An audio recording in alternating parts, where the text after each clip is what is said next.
Burger, do a video about the millennials. Burger, do a video about the communists. Burger, do a video about the Nazis. Burger, do a video about the cyborgs. Burger, do a video about the animes. Fuck you, I'm doing a video on Dungeons and Dragons now, cause that's just what you get for asking. It is more providence than intelligent planning that led me to prep this script for today's video, because I am way too fucking hungover to actually discuss any serious political topics. The wording of the title of this video was chosen very deliberately.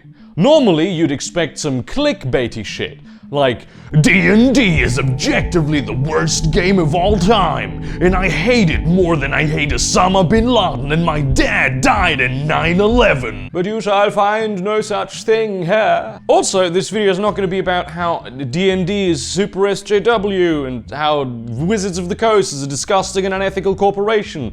If you want that, I don't know, go to the Quarterings channel or something. I personally don't care enough. I don't hate Dungeons and Dragons. I kinda like it, even. I mean, I dislike it more than I like it, but that doesn't mean that I don't like it. And also, before someone does a stupid, because it has historically happened, this video, when I say D&D, I don't mean tabletop gaming. D&D is not the same thing as tabletop gaming, and the synonymity that D&D has with tabletop gaming in the common culture, in the common parlance that people used to talk about the hobby, as it is called, and it's just the hobby, and everybody knows what you mean. That synonymity is one of the things that pisses me off about D&D. You see, there is an unimaginable amount of RPG systems out there. Some are good, some are bad, some are fate. D&D is just the most breakout successful one of all of them. Some people will tell you that this is because D&D invented the genre of pen and paper RPG tabletop games, and that may well be true, I don't know. But also I have to be honest in saying that I don't give a shit, because being the first person to do something, or, you know, the first game system to do something, doesn't mean that you are also the best person or game system to do that thing. But I think a massive factor in D&D's success is the fact that even though it may not have been the first or the best role-playing system, it was most definitely the trailblazing role-playing system.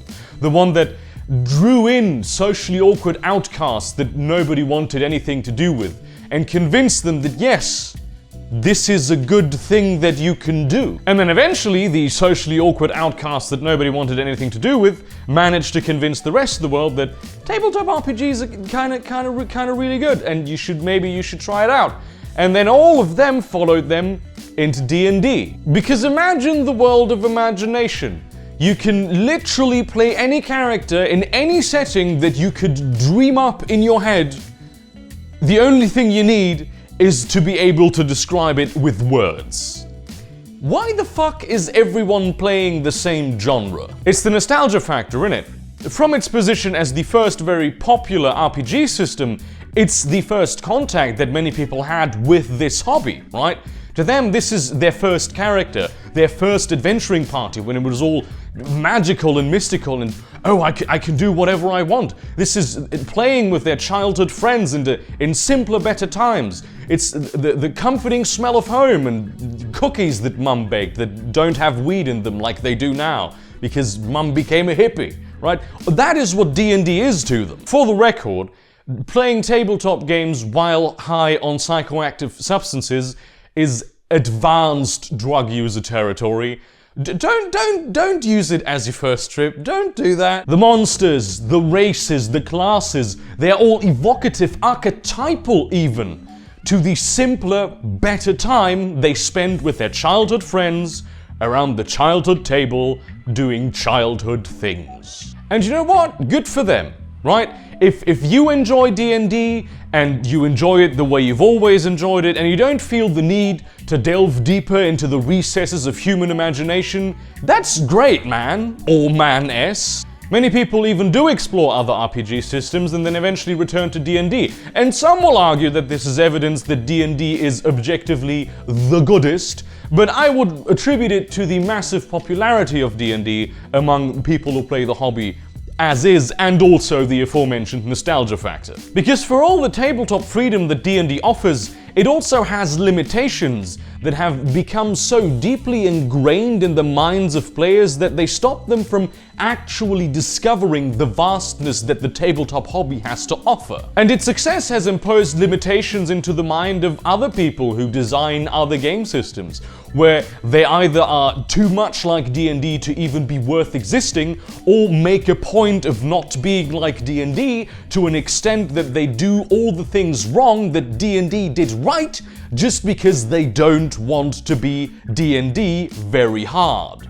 My go-to game system, Open Legend, definitely suffers from this. Even when designing a campaign, D&D makes us a bit limited in the way we think, right?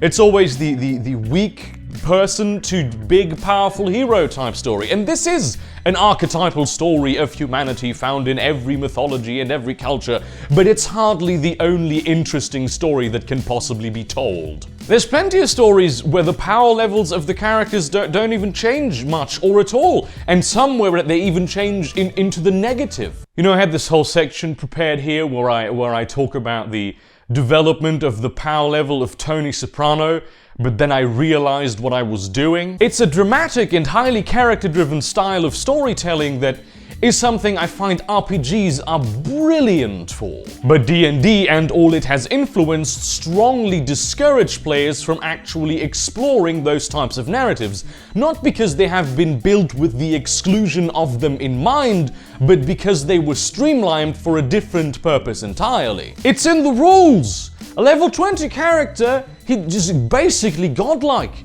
You can't just face him with a bunch of city guards and expect them to be a challenge. It has to be a fucking aboleth. Where's my deeply personal campaigns with extremely flawed characters where nobody ever runs into any monster ever? What if I don't want to go into dungeon? What if I don't want to be a powerful hero, but an alcoholic who is good at playing dice? What if I want to be street level only? Sure, you can, in theory, do those things in D&D. You can build high-level guardsmen for the city if your players go into that city. But really, why is this random pikeman working the 9-to-5 suddenly as dangerous to my high-level character as a roided-up Bahir? I annihilate mind flayers with my left hand while hungover on a Tuesday, while simultaneously pissing on the corpse of the Etin that I just accidentally cleaved in half with my butter knife. It just doesn't make sense mechanically. It changes the tone to a degree that it's ridiculous. It destroys the suspension of disbelief, so I don't do it. And so D&D blocks me from telling the stories that I would like to tell the most. The world?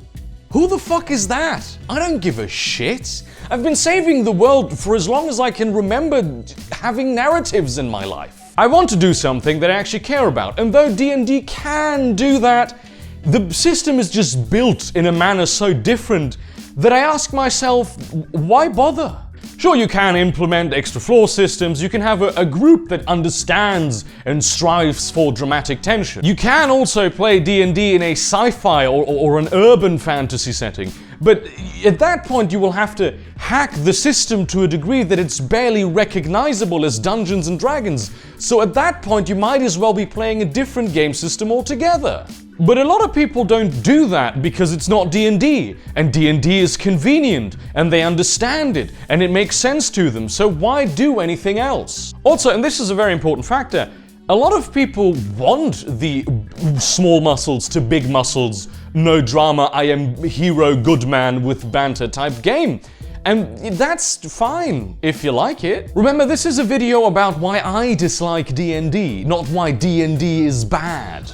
I want to play in a world with no magic and only humans. I want to play a dramatic game, set exclusively aboard a space station at the edge of the colonized whatever entity nation is in space. And I want zero combat in it, and I want no monsters, and I want no nothing of that. I want to travel the etherways while slaying the cyborg dragons that are after me, and simultaneously running my multi-planar cocaine empire. And I understand the argument that you don't have to take the lore as is of Dungeons and Dragons. You can change the god descriptions and the racial descriptions, and you can reskin everything. But you know what? At that point, I'd rather be the one doing the skinning in the first place. There's actually not a good verb for that. That's the skinning, like skinning literally means taking the skin off something. So in this context, skinning means the exact opposite of itself. This is why I like my genre agnostic settings. But they all have problems of their own, right? The Open Legend, for instance, which is, as I've said, is my go-to game system, is far too young to have any decent amount of content for it, homebrew or official. GURPS is less a game system than a whole workshop full of tools to build your own game system. And if you want to GM it, you basically need a degree. Savage Worlds is... well, I actually kind of like Savage Worlds, but, like, I also don't. And quite frankly, I don't want to have to learn or, by God, design a new game system every time I want to play a new world. Because here's the thing, the D&D verse doesn't really appeal to me that much. I mean, there are many parts of it that I find fascinating and that are intriguing. You know, it's a vast setting because it's had decades of popularity fueling it with content. But aside from that, there really just isn't any nostalgia pulling me to it. I'm German, and when I was a teenager, I didn't play D&D, I played the Black Eye. And the Black Eye is where my nostalgia pulls me. If someone came up to me, hey, you can either play D&D or you can play the Black Eye, I will choose the Black Eye, not because it's a better game system, but simply because of the nostalgia. If the Black Eye was introduced to me today and I had never played it, I wouldn't take a second look at it. The same would be true for D&D were it not so wildly successful, and you basically, if you want to play tabletop games, you're gonna have to play 1 or 2 D&D campaigns in your life. It's my personal need to explore a huge variety of wacky and non-wacky settings, to play literally any character I can conceivably come up with, and to explore the darkest aspects of humanity and the universe that leads me not to be particularly interested in Dungeons & Dragons. D&D is at its core a happy game system, and even if your campaign is that you're outlaw bounty hunters hunting down pedophile priests that are protected by the king, or whatever, right? Yeah, you can do it, but you are playing against the tone of the system that the system was designed for, and you will feel it mechanically. My reluctance to play D&D is by no means exclusive. If Matt Colville showed up at my door tomorrow and went, hey, do you want to play D&D with me? I'd say, well, yeah, holy shit, man, let me just roll up a gnome real quick. There are probably dark D&D campaigns that I would enjoy immensely as a player, and they're not just edgy boys doing edgy boy things, because let's be fucking honest, a lot of the time at the RPG table when we explore dark themes, it's just that. The one thing that I do believe about tabletop gaming is that the only way to play the game wrong is when you're not having fun. If you don't like a system, don't play it. If you don't like a mechanic, don't use it. Right? This is why I don't play D&D and why I don't use the core mechanic in Open Legend. D&D, more like D&D bunked with science! No, but seriously, if you do only play D&D at this point, and you've always sort of wanted a system that is always what you want it to be, and you want to explore a variety of different genres, please do try Open Legend. It really needs people playing it. If you liked this shapeless, rambly mess of a video, do perform the appropriate actions. Join my Discord, follow me on Twitter, the Twitch also, and also do the other things that I have forgotten to tell you to do. In that spirit, have a great day and see you around, cunts.